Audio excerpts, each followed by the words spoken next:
నంద్యాల జిల్లా ఆత్మకూరు పట్టణంలో ఖవా బాషా అని గత 20 సంవత్సరాల నుంచి ఈ వ్యాపారం స్టార్ట్ చేసిందే ఆయన. గత 20 సంవత్సరాల నుంచి వ్యాపారం చేస్తున్నాడు. ఆయన దగ్గర కనీసం అంటే 100-200 మంది పనిచేసేటోళ్ళు. ఇది వ్యాపారం చేసే జరిగిన సంఘటన వల్ల 15 రోజుల నుంచి మనస్తాపానికి గురై ఈ రోజు మధ్యాహ్నము గుండె పగిలి చనిపోవడం జరిగింది. దీనికి మీరు ఏమైనా న్యాయం చేయండి. ఎటు వెళ్తుందో సమాజం తెలియడం లేదు. ఇది చాలా ఇది 15 రోజుల నుంచి 15 ఆటోలు 20 ఆటోల వరకు నిలబడి ఉన్నాయి. అన్ని దాన్ని ఇది చేసుకొని గుడ్డే పగిలి చనిపోయినాడు. ఇదే కోరుతున్నాను. రాష్ట్ర ప్రభుత్వం, కేంద్ర ప్రభుత్వం దీనిలో మమ్మల్ని న్యాయం చేయాలని కోరుతున్నాం.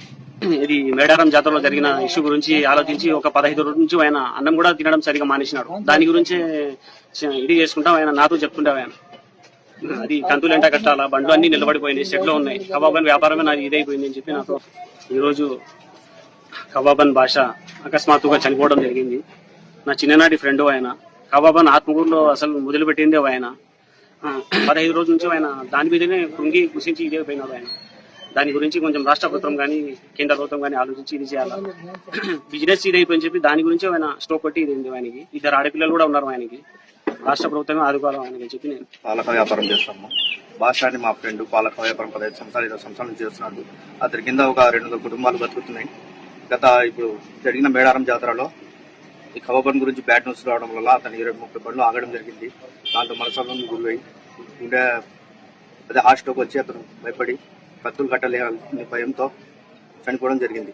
ఈ రాష్ట్ర ప్రభుత్వం కానీ కేంద్ర ప్రభుత్వం కానీ మా పైన సరైన న్యాయం చేస్తారని, వాళ్ళపైన కఠిన చర్యలు తీసుకుంటారని భావిస్తున్నాం. కబాబన్ వ్యాపారస్తుంది.